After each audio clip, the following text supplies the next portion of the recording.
Good morning, my friends. We are live on Tuesday with my brother. Podcast Diddy is what he's got his name in here as, but his name is Ray Ankrum. He is a school leader in Long Island, New York. He is also a person who's perfect for the conversation that we're going to have today because he is somebody who has ended up in a place where he is an educated black male American man who teaches other people and leads a school and leads teachers and leads others who now make a difference in the life of young people. But that's not where he started out. And because we are interested on this show in closing the achievement gap and the belief gap and closing like the essentialist ideas that we have about young people, that where you start out is where you're going to end up. He is perfect to have on this show to talk about that because, like me, he has a childhood in Louisiana, and if you don't leave Louisiana, oftentimes you end up in a similar place to all your homies and everybody around you. But I knew so many people who left in the military and came back a different person, or had some sort of transformative experience, or went to one of the better schools in New Orleans, for instance, and ended up doing very well in life. And I want to get underneath the hood of that a little bit this morning. So, good morning, Ray. Thank you for joining, brother. Absolutely, man. Thanks for having me. Appreciate it. So, listen, now someone were to say to you, like it looks like I'm looking at you right now, you got a tie on, you're at work, Mhm. you run school system that is successful with kids. And if I was a young person coming through your building and I was thinking like, man, Mr. Ankrum probably just like had one of those easy lives, because that's what young people oftentimes attribute what we're doing in life to either luck uh, uh, um, or being fortunate in our young life or something. What would you say to them about your own story, about your own success? Man, I'm a first generation college student, so um, it wasn't easy at all growing up. I think one of the things that my grandmother who kind of instilled in me that education is kind of the key, and we talk about this all the time. It's like that's something that no one can take away from you. No one can take away from your educational accolades. And so I feel like she was middle class for what she was doing. She was a home healthcare aide, and but she didn't graduate from high school. But she had ended up, getting that job. And so one of the heroes in my life is my uncle Anthony. We call him Uncle BB, and I don't think he graduated from high school, but he took up a trade. He worked for the local water department, and became masterful at his job. So it wasn't that he wasn't smart enough to go through school. It's probably just the way things were set up in the 70s and early 80s that didn't allow him to be successful. But he kind of just taught me how to be a good person. I watched him and how he raised his kids, and the role that he played in my life as well. And it was just amazing to kind of have that energy come from him, and to have that love come from him.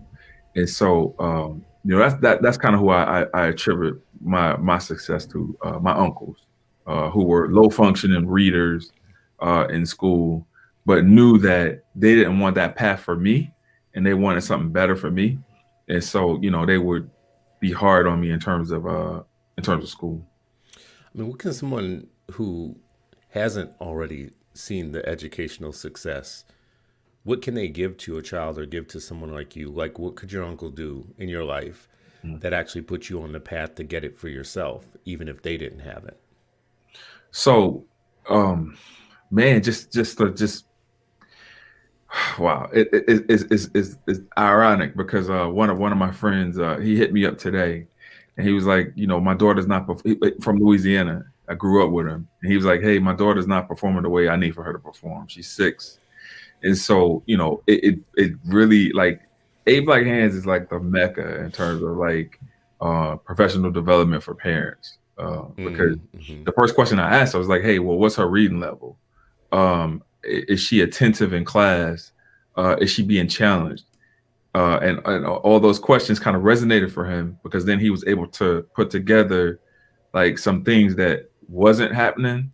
And so then he was able to conclude things that he needs to do as a father in order to get his daughter to where he needs to be. But he had like a particular set of questions that he could now go and ask teachers and not feel ostracized, not feel like he wasn't smart enough, not feel like he wasn't good enough, because the questions that he was going to ask would be questions that are rudimentary, in the sense that everybody that's a parent would ask those questions. And I think it's extremely important for us to build that capacity in folks, so that they're not questioning themselves and they're not questioning their own personal experiences that they've had with school, but they're able to have those out of body experiences to be able to go in and then advocate for their kids, because Mm-hmm. that's what it's about now, man. It's about being able to advocate for your kids, getting past your own personal experiences, because a lot of folks have had some really bad experiences in public education. It's interesting that, like, we have an idea that people within low income and under resourced communities actually don't value education. But it's amazing how you and I both have people in our lives when we were younger who, even if they themselves hadn't made it very far in education, preached the importance of doing well. And because they did, and because we trusted them, we saw it as a value. We saw it as something that was important, for us to do well in, for ourselves. How do we get teachers and schools and others to see that they have partners in the community when they might themselves have a stereotype about the communities that they work in? Man, that's a really good question. It leads me into this. I mean, it leads me into the belief gap. It's like you have to have hope for people. You have to, you have to be able to put your biases to the side in terms of like the work that you're doing. And so you go in with like this mentality of, being hopeful, in the sense that, you got to give people the benefit of the doubt, right? And so like, even though you have your biases in terms of like, what you may have experienced in your life, even though you may, be looking at people like you're perched from a position of privilege, you still have to give kids the benefit of the doubt in terms of like, where you want them to be. And I always talk about this. I'm like, yo, you got to meet people where they are in terms Mm, of where you want them to be. And not everybody's gonna be on that middle class playing field that some teachers allot for themselves. And so, you can't victim blame in terms of like, why people aren't where they need to be. I mean, it's a societal issue, and I don't want to blame society, because I know that we're talking about solutions right now. And so if we're talking about solutions, you got to meet parents where they are. You got to think outside of the box in terms of like, how you communicate with parents. So it's not just like this normal, you show up to a parent meeting and therefore you're a really good parent, because a lot of parents are working 3 to 4 jobs to keep food on the table, right? yeah. But because that's how we view parent engagement, a lot of people get mislabeled as not caring about their kids because they didn't show up to your curriculum night. That's at 7 o'clock. That's the second shift of my job. Hmm. It's funny. I actually remember a long time ago. Actually, probably it's been about like 5 years ago. Actually, now that I think about it, with this particular kid, one of mine, we were sitting in kindergarten orientation, and on orientation night, the teacher says, or one of the people leading the orientation says, and by the end of the year, your kids are going to need to know these 50, I'm sorry, star words. And this was, I'm taking notes like a good dutiful person, like I'm supposed to be, right? And out of all my kids, this was the first time I had heard this one in kindergarten orientation.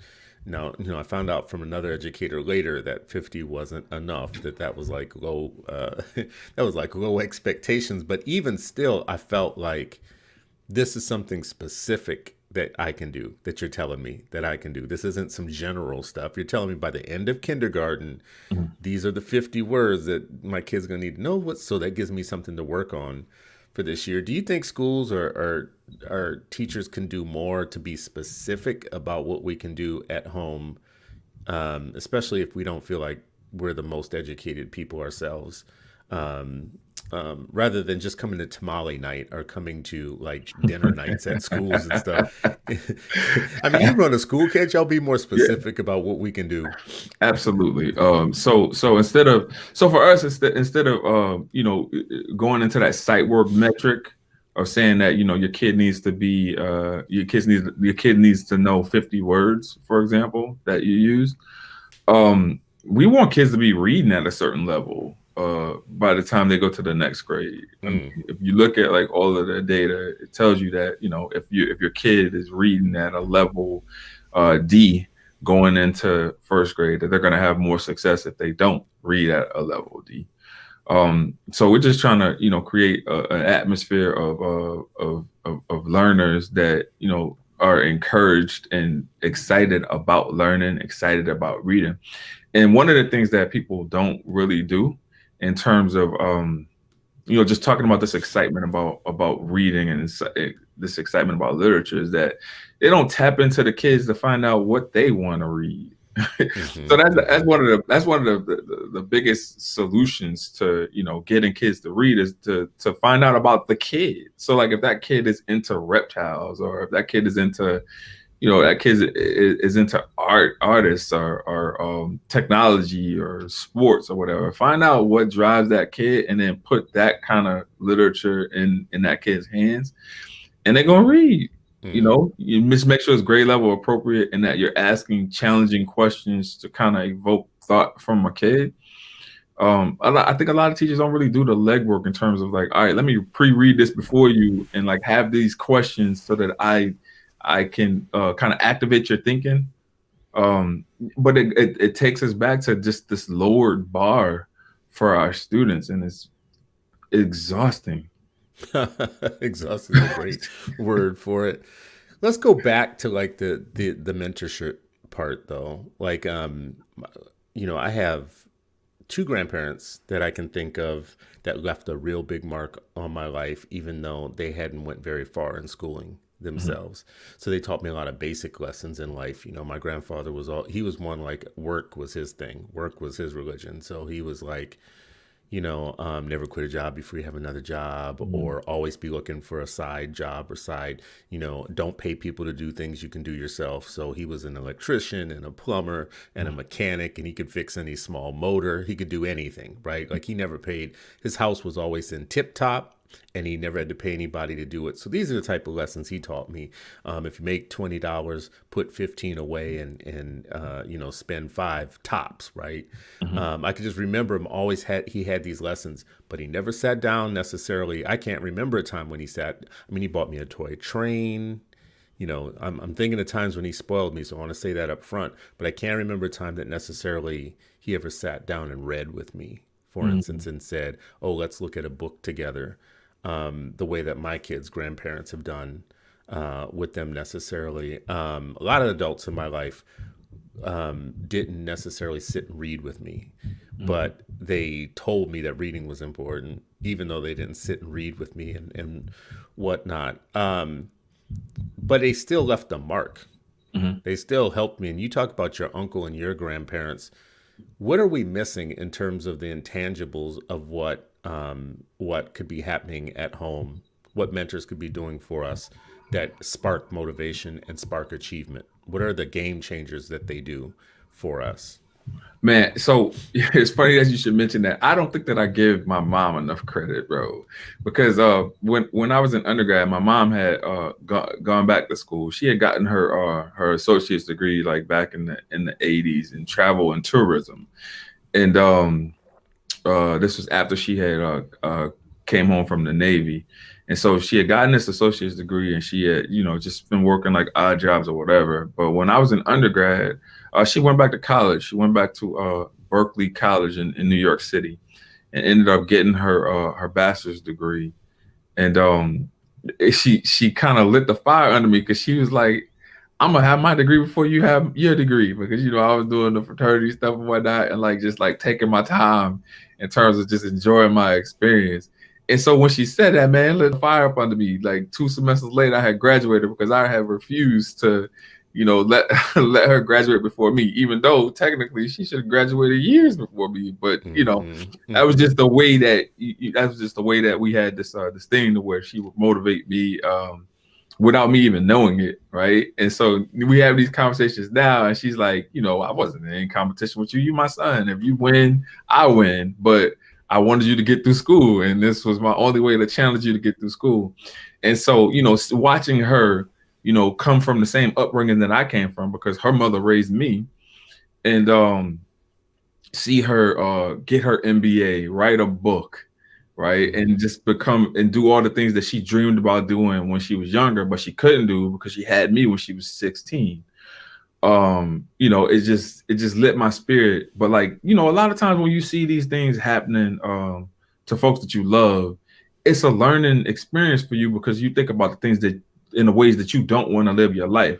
Like, I knew that I didn't want to be a parent early in my life, due to the fact that my mom struggled immensely, right? And so, those were the things that kind of, turned me into the parent that I am. And so, granted, my grandmother wasn't reading with me when I was growing up, but what she was doing was she was sending me to Sunday school, because she knew that there was teachers at Sunday school that knew how to read and that were going to teach me how to read and stay on me. And she was making sandwiches for Vacation Bible School, and sending me to Vacation Bible School every summer, right, to make sure that I was staying out of trouble and I wasn't doing the things that other kids were doing, So I'm grateful for my upbringings.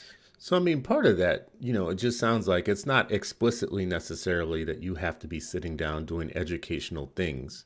It's the relationship, it's the support, and it's the positive affirmation that education is important, even if you are not considering yourself to be the most educated person yourself. Your grandmother making sandwiches in support of Sunday school, or sending you to Sunday school and just signaling that to you, is itself a motivating factor. Absolutely. But then, so I think, because we always think about these aha moments that we have, right? And so I think an aha moment for me was when I went to, every summer I would walk walk the blocks, and about a mile away from my house was the public library, right? And so when I walked to the public library and I saw one of my friends growing up, his grandmother, Miss Dorothy Williams, right? And she was like she was a librarian, and she was Black, and she looked like me, right? And so it's like, all right, well, damn, books can't be all that bad, If this woman that looks like me is in the library or whatever, right? And so she helped me. She would teach me about the Dewey Decimal System, and show me books that were fictional books, because I was always trying to escape with my reading, bro. I didn't like my life, and I was always trying to read fictional stories to kind of get away from the things that I was experiencing in life. But yeah, man. So I really got into fiction. I'm a nonfiction person now, but then when I needed that escape, fiction took me through a lot of hard times. So, I mean, it's true what people say then is the more we expose young people to literature and to reading and to whatnot, the more they'll see different worlds, even through the words. Absolutely. Yeah, through the text. I feel like I'm kind of like you too, because especially in my time in New Orleans, and be so hot in the summertime, and I'd be reading stories about rich kids, who had everything in the world they wanted to drink. I'd be like, who are these mythical people who could just be popping open Cokes whenever they want, know? And it's funny how you can live through that a little bit. So with the you talk about your grandmother, so also with your uncle, you said your uncle's kind of a game changer in your life. Yeah. What's his contribution, if it's not directly saying educational stuff, let's read together, whatever. What's his contribution? Bro, so Unc used to Unc worked for the city of Covington, right? And so his thing was every if you're doing right, every Friday, I'm gonna give you $5, right? And $5, nowadays it don't seem like a lot, but $5 then, that was amazing, right? And then when he had really good weeks, he would give me $10, and so I'm like, man, I plan my week around that. Like, well, I know this week, man, I'm struggling, but I know come Friday, I'll be able to get whatever I wanted, based off of the $10 allowance that my uncle was gonna give me, right? And this was like post my grandmother passing away. And so my uncles played a huge role in raising me post her passing away, because her one wish to them was like, hey, listen, you got to take care of my grandson, right? And so I feel like all of them kind of formed like Voltron in order to make sure that I had what I needed, and to be that male figure in my life. And that's extremely important to me. And so I always acknowledge them for that. Like I give them hell for all the things that they didn't do, but I definitely had to take some time to give them their roses for the things that they did do. I think it's hilarious that you say like they formed together. They formed Voltron because now you just solidified for me how to think about that. Because a lot of times it's not just one mentor. Right. It's like it could be multiple people who serve different purposes in your life, and like you in my life, uncles and aunts, like made a difference. My aunts really made a difference in my life on one side of the fence, like the maternal care. My mom definitely did her job too, but I had like a village of people that took one part of the interest. But uncles only taught me two things. They only had two lessons, like either you're gonna work and you're gonna work hard because work was important to them, or you're going to educate yourself so you don't have to work as hard. So I was given kind of like an idea of, you only got two options, bruh. You're gonna be like a hard worker, or you're gonna be an educated person who doesn't have to do the stuff we have to do in life, right? Yeah, and so. Unc, man, to not to he worked for the sewage division or whatever, right? So like imagine you putting your hands in a lot of stuff, It's but hey, listen, he didn't miss work, and the reason why I say he's one of the smartest people I know, and it's not based off of education at all, but like he's the first person in our family that has a pension. Right, like he's like right now, and like he retired a couple of years ago or whatever. But like, and he's still doing his side hustles and whatnot because he can't keep still. So, but he has a pension, man, for the rest of his life, and that's the first time that I've seen that, and that's meaningful to me because it's like, man, that's what we're working for, man. We're working so that we don't have to work so hard when we get older. The lesson that they would teach us about that, like in that what you just told me, that was the holy grail. Like not just having a job, but having a good job. Yeah. And a good job was, either a government job or a job with the union or a job with the pension or something like that, right?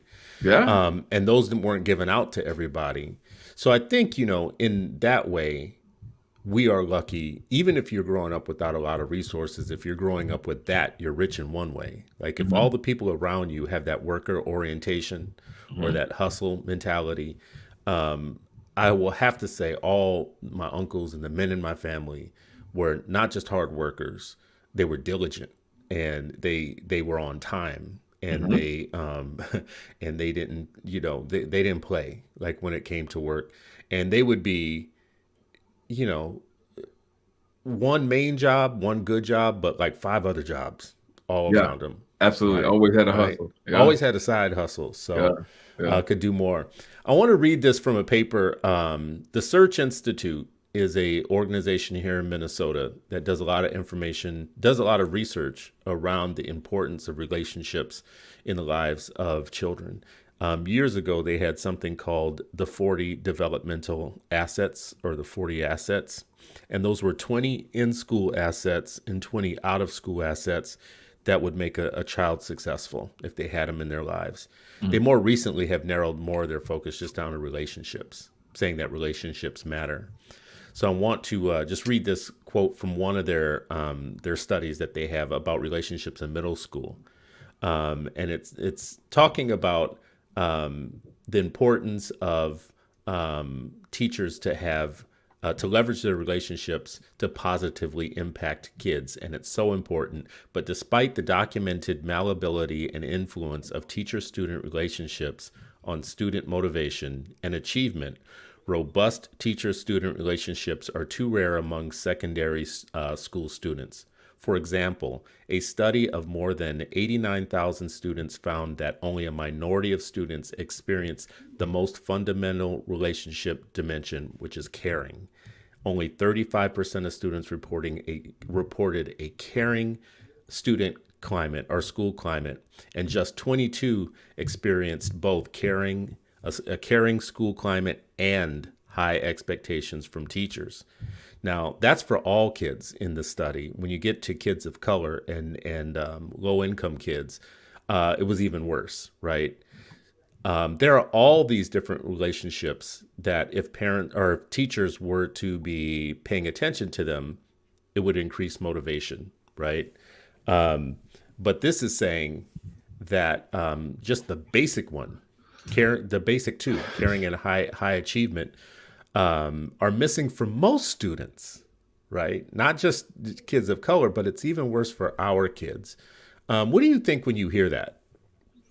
So the first thing I think, man, because I'm dissertating right now, and so when I see these stats, man, it just it immediately kind of churns my mind in terms of like what's happening with kids.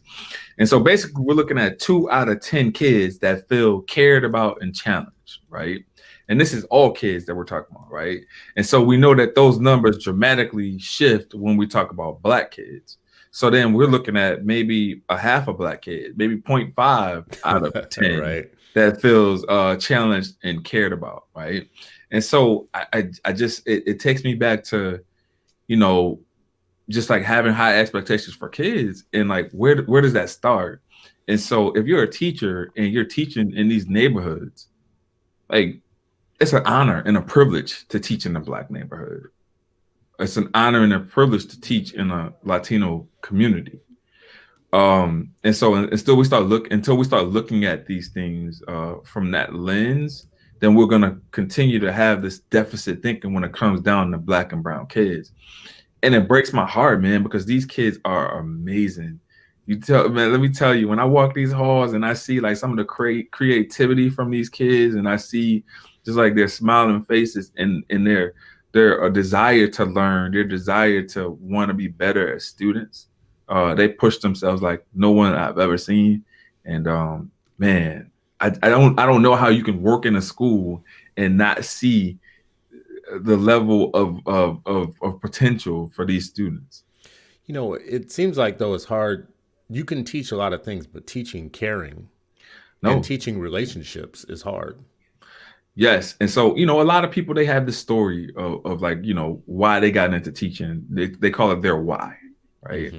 And I think that, when you go, first of all, your why has to be authentic and organic. It can't be something that's made up or whatever. It can't be something that's going to make you feel good when you come on a podcast or like when somebody asks you, in a class or something like that. Like it has to be something that's like driven from within. Right. A lot of people's why is I get paid every 2 weeks. I get summers off. Right. And we hate to say this because, we don't want to sound like we're teacher bashing, but, unfortunately, that's a lot of people's whys. Like at the end of 30 years, I'm going to be able to get a pension. At the, we say it, jokingly about pensionistas and like all these other things. And it's not saying that you don't deserve that pension after working 30 years. But damn it, if you could just care for those 30 years and you could just have a high bar for those 30 years, then I would feel so much better about you receiving your pension and my taxes going towards it or whatever. Like I would feel so much better about that. But like how many folks get to that level of 30 years and haven't really cared about that many kids? I mean, like just listen, to be a little bit provocative about it, right? Just like a little bit provocative about it. How you look at a person determines a lot about how much you care about them, right? Facts. So you have a lot of people who are carrying with them a stereotypical image of the people that they're teaching or that they're trying to teach. Of course. It's different when like your uncle and your cousins and your grandmothers and my uncles and my cousins and my aunts and whatnot, if I was messing up or if I was on the right path or whatever the situation I was in, it was not ever I never had to wonder whether or not these people loved me or cared about me as a kid, right? Mm-hmm. But they're looking at me as like somebody that they love, like a family Of member or course. whatnot.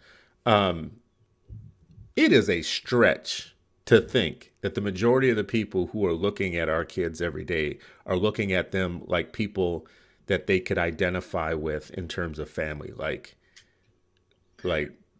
But that's why we need. That's why, of course. But I mean, and then think about it, right? Like this is just math. This is not even opinion. This is research. This is quant data. 80% of teachers are white, mm-hmm, right? mm-hmm, And mm-hmm. so, if the majority of the students that are coming into classes every day, not now, but the majority of people that are logging in, or that if they are in person or whatever, are black and brown, Mm-hmm. let's say, right? Then Mm-hmm. Mm-hmm. the math is off in terms of, like, if we're talking about people that care about these kids, and we talk about, and that's not to say that you being a white teacher doesn't allow for you or afford Okay, for well, you wait a to care second. Let's about just that. stop there for a second. All right. Yeah, So Ray, or I'm sorry, Jay, who is on yeah, another show with me, yeah, generally agrees with me when I say the majority of teachers are white, of course. and for kids of color and specifically black kids, that can be an issue. But when I say the majority of teachers are not just white, but they're white women, he always uh, gets a little cringe about it. He's like, I mean, Chris, do you think that like saying that white women is like appropriate, and is that would it be different if it was white men, blah blah whatever. But what we just talked about, relationships and how do Hmm. you view a person, right? Hmm. If you are a white woman in society walking around and it's dark at night and you're walking and you see black males walking by you or whatnot versus a white man, Hmm.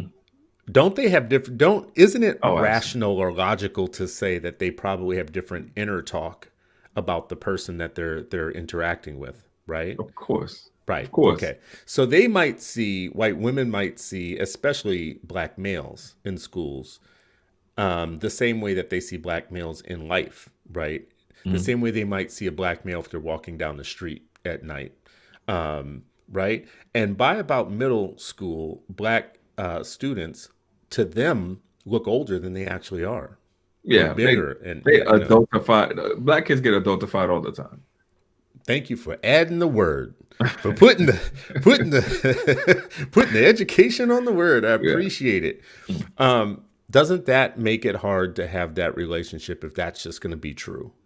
100%, bro. Yeah, one of my new things that I do, right? Because, like, when we talk about these stereotypical things or whatever, like, if I'm walking and then people walk by me, I click my I click my alarm on my car, because they do it to me. Like, I'm getting out of my car, bro. I'm getting out of my car. And the next thing you know, I hear an alarm going off. I'm like, damn. Well, I'm not trying to break into your car. I'm trying to go into the store. So, so I do it, just for the sake of doing it or whatever. We laugh at it, but man, like, I get your point, because it's like, if you think about the general understanding of when you talk about just like women in general, Hmm. not to Hmm. put a Hmm. color, is for them to be endearing, for them to be caring, for them to be nurturing or whatever, right? And so, if you would think that you would have more people caring about kids, given the fact that this profession is heavily dominated by women, right? But Hmm. that's Hmm. not the case. It's like, they care about their own kids first, which is not necessarily a bad thing. But you also got to take into account, you're with these kids oftentimes more time. You spend more time with these kids than their parents spend with them, right? Hmm. Hmm. Hmm. And so you also have your kids, your own personal kids, that you have teachers that are spending more time with your personal kids than you are as a parent as well. And so then the thought process becomes, how would I want my kid to be treated? And then, you would think that, you would say to yourselves, all right, well, I know I want my kid to be treated this way, so let me treat other people's kids in this manner as well. But it's Hmm. hard for you to treat those kids that way if you have this defeatist mindset in terms of, like, what your expectations are for those kids.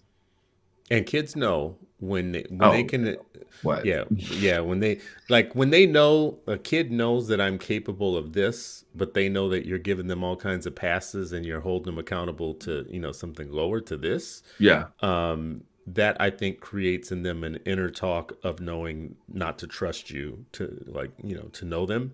On, yeah. on my worst days, I knew that the people around me, family members, when I was doing my worst in life or my worst on anything, I knew that the people around me, the adults, considered me to be very smart, right? Yeah. So even as I was failing on things, I knew internally that their belief in me was that I was smart, so that Mhm. I knew and they knew that I wasn't hitting my bar, hitting Right. my mark. Take that into school. I kind of knew that with adults in schools too. Like, I kind of knew which adults in the schools felt like they had an adequate assessment of where I was, Mhm. and which ones thought that I was dumber than I actually was and made accommodations for me that I didn't need. And that created inner talk of distrust. I get distrusted them after that. Like, oh, you think I'm stupid? Like, I'm not stupid, right? I I just don't failed want to your do your work. test. I just don't Yeah, want to. I I don't didn't do your want to do your work. I work. failed Yeah. your test. Yeah. I ain't, don't get it twisted. I'm not stupid, right? Like, I never felt like I was dumb, because there were so many adults in my life who I knew for a fact estimated me to be up here, right? Even when I wasn't living up to it. Yeah, but one thing I want to clear up though, right, is that you go into you go into these situations or whatever, like students, right? Students go into these situations knowing that there's a certain sector of teachers that don't really care for them, right? Hmm. But Hmm. it hits 100 times harder when it's someone that looks like you. And so, Hmm. Hmm. we're not gonna give no passes to the black teachers Absolutely that not. lower the bar as well, because they're even more of a problem, because it's like, hey, you should be the shining example of what I can aspire to be, but yet you're not, because you don't really you don't feel like I can make it or I can be whatever it is I want to be. And then also, you have folks that have these attitudes like, well, I got mine, you got to get yours, or whatever. And I bro, used to hear like, that a lot. exactly. And so that dim spirits, man. So like, when you got somebody that you're looking at and you're like, damn, this person should definitely be able to identify with me, this person should definitely be able to care for me, or if not, Hmm. talk to the people that do care for me in order to give them insight as to how I can improve as a student. And they're not doing that because they're like, I got mine. So, that, Hmm. bro, that's cancerous. That's important though, like, to keep calling out, because sometimes when people, especially educators, listen to these conversations, they might start saying to themselves, like, "Listen, you keep blaming me." Like, and I'm not necessarily racist. I may not be perfect or whatnot, but especially, like, a white teacher who's listening to these conversations could internalize a lot of the message rather than seeing it as productive, like a productive help for what they want to do every day.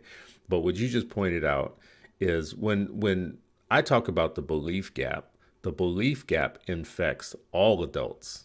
It can impact your parents and other, like, it's not all perfect. It's not all, rainbows and skittles when it comes to your aunts and uncles and family members. I'm fortunate, you're fortunate to have had adults in our lives, but that is not the experience that all kids are having, even with their own families and their own people. There can be very lowered expectations sometimes, right?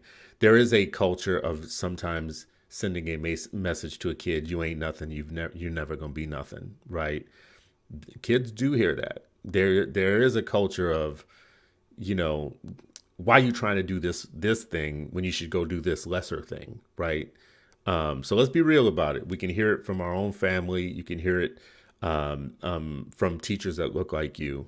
What you just said is really true, and we should call it out more often than not, because I've had some of those teachers in my life.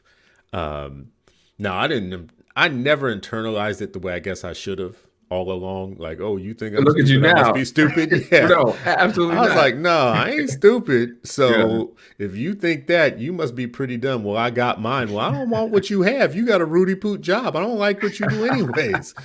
You up here in this classroom with us every day. I don't like shit. No, I'm not gonna try to be educated and do that. You know. Yeah. But Yeah, let's just be but clear it's about it. it's a different conversation though. When you have folks that care about you and folks that see your leadership potential, and they're putting you on a trajectory. So like, you would have a different idea or a different perspective on what you could have become if you had a teacher that looked like you, that was like, hey, I see your leadership abilities. You could definitely teach in a school. You could definitely do this. You could do that or whatever, if they had said to you that you could do that. But a lot of our kids they don't look at us like that, right? They have that deficit thinking when it comes down to just Black kids. So then they look at our leadership and they don't think to themselves, but I mean, besides Barack getting into office, like how many teachers were saying and believing, oh, you could be the president of the United States, or hey, you could be the vice president of the United States to melanated kids. They weren't saying that until they actually saw it. When you said you're a first generation college student, so college graduate, yeah, graduate. People went, but they ain't finished. They didn't finish, and I saw a lot of that. Yeah. So I did grow up with the sense that the selective few went to college. That it wasn't like a normal thing.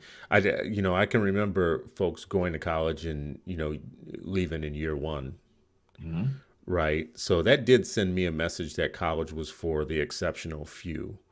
I also got the message that it wasn't the end of the road. So I don't know if I agree with that now. Yeah. I think college is for those that are prepared for it. College is for those that have a support system when they're there. Because like a lot of those people that were coming home back in the day, they weren't prepared to be on a college campus and not have supports, and the supports in colleges just weren't there. One of the fortunate things for me, when I entered the University of Albany as a basketball athlete, was that I was also accepted into the EOP program, and so EOP program is basically for those that fall under a certain income level, and certain supports are provided to those kids in terms of like counselors, in terms of just like the class load, and you just having accessibility to your counselors in college. And so I remember Abdul Jarvis, who was my counselor at the time, rest in peace. Because he's deceased, but he said to me, he was like, when you're thinking about taking these classes, a good run is better than a bad fight, right? And so what he meant by that was, if you are taking a class and you're not going to pass, it's better to take that W, that withdrawal, than for you to get a B, a D or F in that class, right? And so a lot of white kids, they know that. Because when they think about post 4 years and getting into master's programs and having to have a certain GPA in order to get into those master's programs or whatever, they've had parents that have experienced those things, and so for those of us that haven't had the lineage to say, you need to make sure you keep a certain GPA, because you won't be afforded opportunities post college if you don't have certain grades or whatever, right? Like it's good to have those support systems, because my conversations with my kids are going to be totally different than the conversations that were had with me, because it's like, all right, well, in order for you to get into grad school, you need to have a 3.0 GPA. In order for you to be eligible for TFA, you got to have a 2.5 GPA, but in order for you to graduate from college, you only have to have a 2.0. So the mentorship doesn't end, though. I mean, like, you get to college and there's still even like more golden keys that people have to like drop on you. Absolutely. I mean, and that's throughout life, because like once you get into like your career, you still have to have people that help you navigate through your career, because like there's certain, like, we were brought up a certain way. Right. And so therefore, when we're in the rooms that we're now afforded to be in with the seats at the table or whatever, right? Like there's certain codes, and we code switch. We code switch, right? Like, so a conversation that I might have with you, after a Black Hands podcast or whatever for 2 hours, right? It's not That's for sure not the same. It's not the same conversation that we're gonna have in a corporate boardroom or whatever with folks that don't look like us, right? It's just it's a certain level of comfortability that we have amongst each other that doesn't necessarily transcend to that space or whatever, right? But we got to work to break down those walls and bring more people at the table.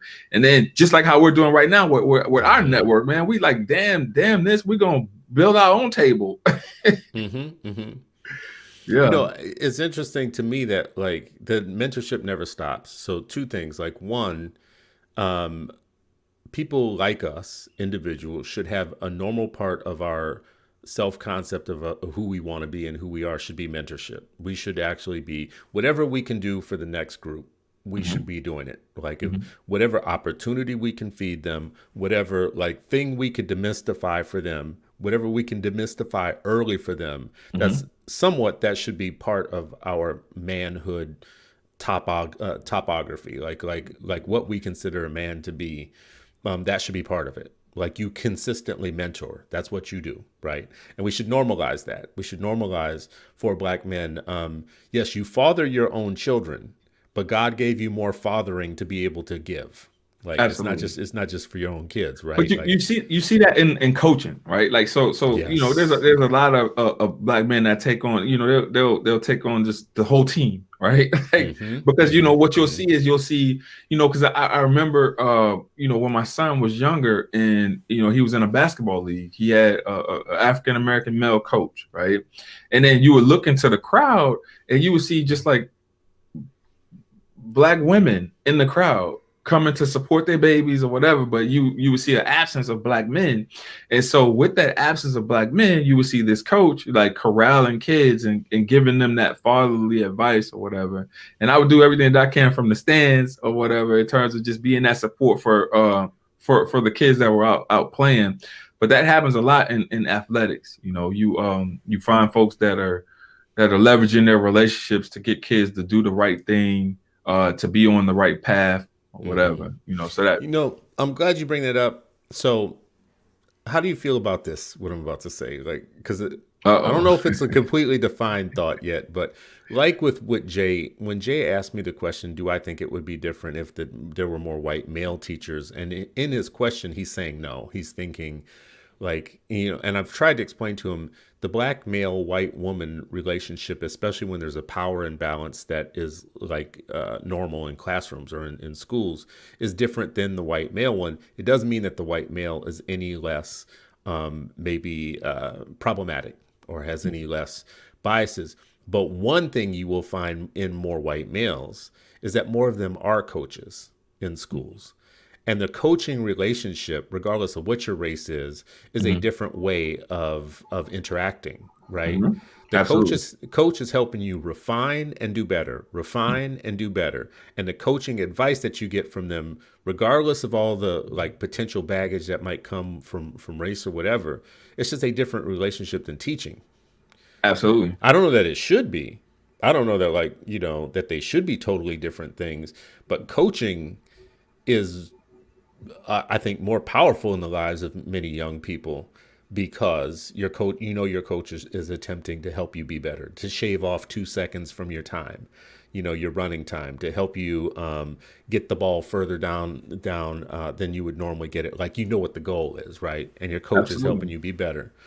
Um, is that sensible? But Is what? Bro, that that's hammer on nail.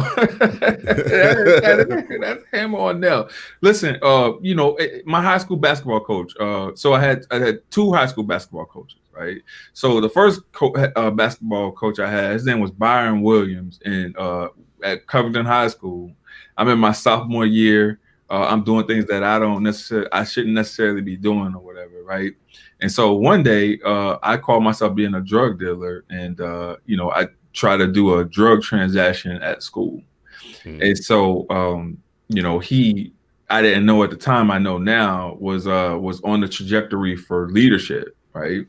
And so, this right here, turning me in was what spearheaded, the next 20 years of his career in terms of being an administrator. Because they're like, all right, well, if you could turn in your star player, then we could trust you in this good old boy system, right? And mm-hmm. so instead of him, I came to him because I'm like, yo, I trust this guy. This is my coach. He's black. He looks like me.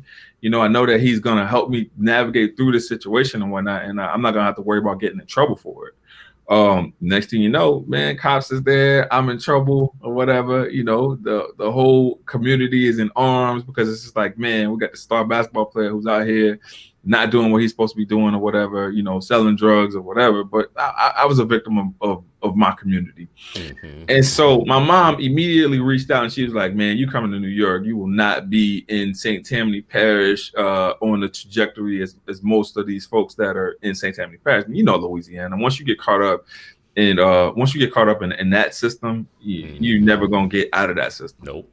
And so, what I came to New York, and then my basketball coach in New York at Monticello High School was a white guy, but you could tell that he loved his players.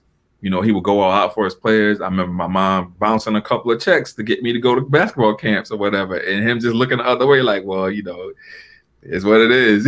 You know what I'm saying? So but what I saw in two different coaches, two different races, is one that was content with where he was, but that just wanted to help kids, and one that had this aspiration and didn't really give a shit about the kids, that just wanted to be who he wanted to be in his life for his family, his own personal family. So. I actually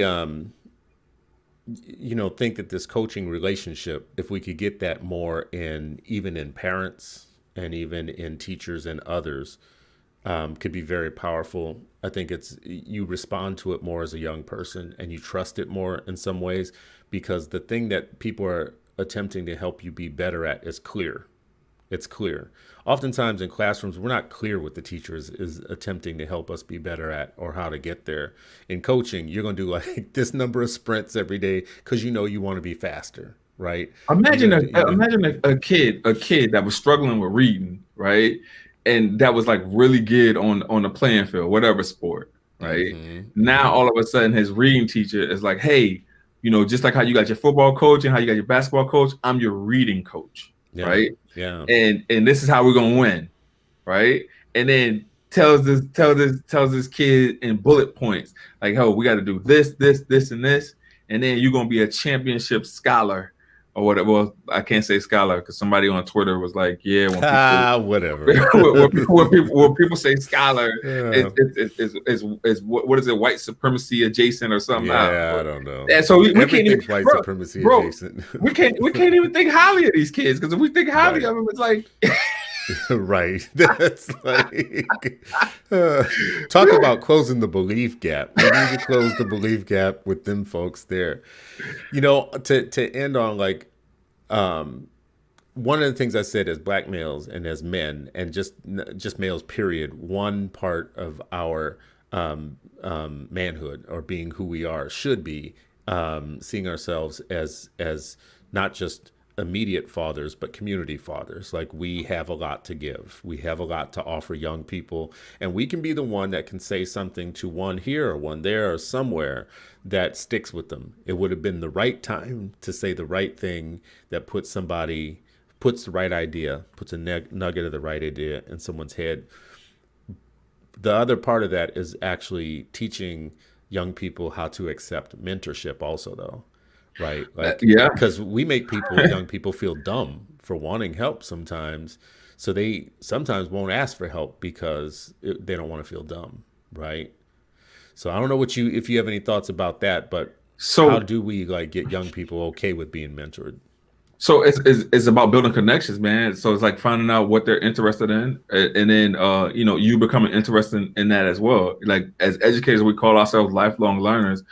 And that learning doesn't stop. It's just not just like scholastic material that we're learning about, but also learning about humans. And so, if this kid is into the Philadelphia Eagles or whatever, right? So we got to find out who the quarterback is, who's the star player of the Philadelphia Eagles. So then we now have a breakthrough type conversation that we can have. Make sure you know what you're talking about, though, right? Yeah. Because I don't want the teacher or somebody who's gonna like go look some stuff up and come in and say everything wrong, Yeah, but even still, if you come in and you say everything wrong, that kid is still gonna give you some props because you still thought beyond and you tried, right? Yeah. Like, kids just want to see you try. Yeah, a lot of times. Yeah, I know what my own kids like. Like, at one point they were into Minecraft, so I got into Minecraft. Ended up loving it. Loving Minecraft. So still to this day I play Minecraft. Now they shed games like nothing. So now they're on to the 4th or 5th game on. if I try to talk to them about Fortnite, which I tried twice Mm. and failed miserably, they roll their eyes, right? Yeah. Like I see my oldness, like, come out, and they're like, "Oh, Dad, you just don't understand." I do think that I want to hammer on this thing about though teaching young people how mentorship is a path to success and not a sign that they are lacking in some way, because from what you just said to me earlier about college, the need for mentorship never really ends. So Absolutely you get not. to college, now you need a different group of people. You need a different set of Franken mentors, like people who together help you under. You mentioned a situation like with, uh, you know, um, strategy around Mhm. whether you drop a class or not or whatever. That's something that you need mentorship after college, even in the work that we're in after college. It's We talk. amazing how many of us are in nonprofit work and have to make the call sometimes. Man, they're asking me for a different kind of budget. Mhm. What's that mean? Or they're asking me for a concept paper. What does that mean? Mhm. It never ends. Bro, one of the things, and I'm glad Reef jumped into the comments. He must have just woke up. Um, but you can't be a successful principal and not have a mentor. You can't be a success, especially not a successful Black school leader, and not have a mentor or not have someone that has not be able to call someone that has experienced the same types of things that you're experiencing now, and not have be able to have those sounding boards. And so every Monday night, I talk to David McGuire, and I talk to Dr. Vashawn Smith. Every Monday night, we have a sitting call Mm-hmm. about, just like the work, the approach to the work, things to not do, things to double down on, or whatever. David doesn't listen, but we, That's what people say. we we have to have these conversations with each other in order to create these spaces to where folks can feel like, all right, well, I did something terrible. I can now come to you and talk to you so that I can talk myself through it. So I'm not on the front page of anybody's newspaper, or so that I'm not losing my job, because I now know how to navigate through these systems because I'm talking to folks that I've been through it before. Bro, that's the main reason why we have Eight Black Hands podcast, is because, Mm-hmm. Mm-hmm. like, you were my mentor in the Mm-hmm. space that in the time that I needed it. Man, I'm on the New York Post and the Daily News or whatever, getting dragged, and then you hit me up and you like, bro, this is not anything that we all haven't gone through. You'll get past it or whatever. But like in the time, I didn't think I was gonna get past that, man. I was like, man, what the hell? It feels like your whole world is crashing down, What? right? And that's why when I see folks that get dragged in these newspapers that are educators, and I know that the whole story may not be coming out at that time due to like litigatory situations or whatever, I always reach out, or I always say to you, hey, what can we do to support this person? Because Mm-hmm. I know how it feels to not be supported and then to be supported. So big homie, man, thank you for Well, no, and like, listen, I feel like the next level up for mentorship is fellowship, and that's what we have with each other. Because then you all do that with me on things, right? So like, so now it becomes like a fellowship of mentorship, right? It's not a one-way street, right. right? And that's the thing too that I think people have to keep in mind with young people too, is that mentorship's not always a one-way street. Young people have something to teach us too, Absolutely. also, and your peers have something to teach you. And I just want to say like one thing about this that I think is kind of sad. When I got my first ED position, I was with an all black organization with an all black set of people around me who were professional and educated and had been through some things in life. And I can remember at some point saying, they're not like, they didn't have a mentorship strategy of me as a young ED, as a new person in the role. And I felt like a lot of criticism, and they had harsh criticism for everything that I did. And I remember thinking to myself, like, this just doesn't feel right. So I asked one of the people within that group who I considered to be a mentor, like, who had mentored him to become where he was or whatnot. And his response to me was like, nobody. Like, that, we didn't do that in my generation. Like, we just didn't have that. We didn't. That's not what we do. And I realized that it was almost like having an entire board of people who were like only children. who didn't Mm. have any sibling type of behavior, or they didn't understand what it was like. So mentorship just was not going to happen. And I made it, there are different points in my life where I made it my goal after hearing something like that, where, well, I'm not going to do that. Like anytime somebody is a new ED, like when I hear somebody is a new ED, I offer up like, listen, anytime you need anything I can help you with, let me know. Right. Like you just said, a person who's gone through one of these public situations that I went through, like were they dragging you, Yeah. you on the newspaper and whatnot? Listen, bro, anything I can do, let me know. And people do it for me. So we need to create a fellowship of people that see that as the lifeblood of a good racial uplift effort. Like we're not going to Agreed. get anywhere without that, right? Yeah. So I appreciate it, man. Listen, final words from you on closing the belief gap and the power of each one reach one, the power of mentorship for us as men, for us as people. Yeah.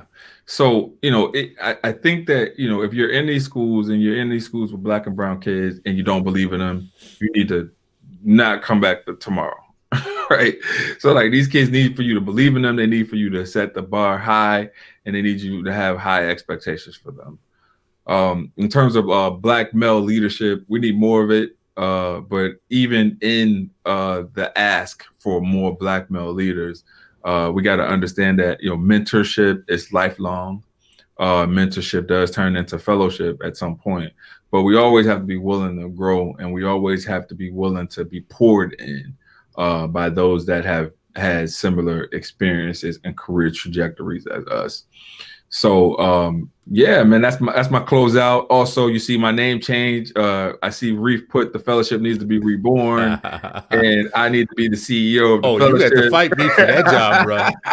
We have to fight for that job in the fellowship and mentorship, Hey, I'm because all right. Hey, I can be the CAO. I'm good. we could be all the COs of different C's, or the O's of different C's. We're joking about it, but for folks listening or whatnot, I do think expect this from us. This is the evolution of where we're going. Eight Black Hands is a movement. It's not just a moment. It's a thing that we are thinking that grows beyond us and just talking. Fellowship around the idea of what we have to give as males so that we stop being erased, to end black male erasure, to end black father erasure, so that people see us active and present on the front, and that we're fathering the race. We're fathering the generations that will come, because God gives us a certain amount of fathering for our own kids. But I just want to keep saying it.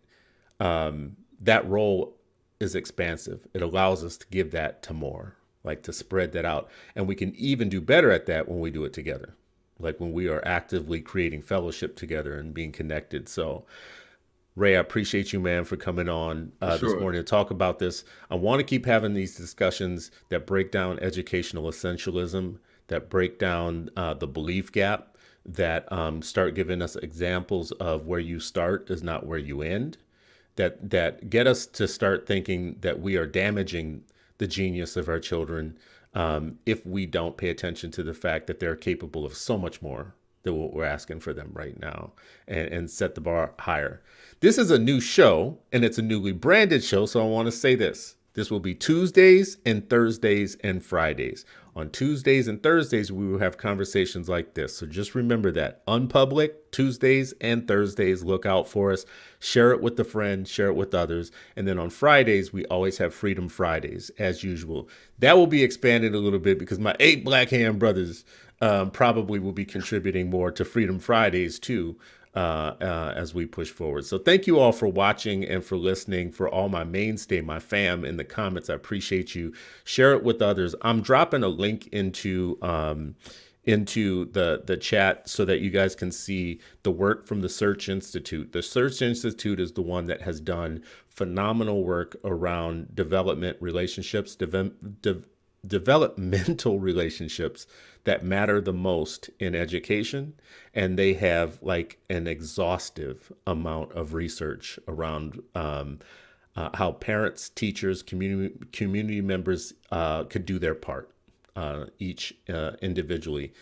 Go, please, I say, please, please, please check it out. Because if you're someone who's studying this or needs to be better at it or wants to know how it works in schools or works at home, this is the place where you can get it. So thank you all so much, Ray. Thank you, brother. Appreciate you, man. Yeah. All right.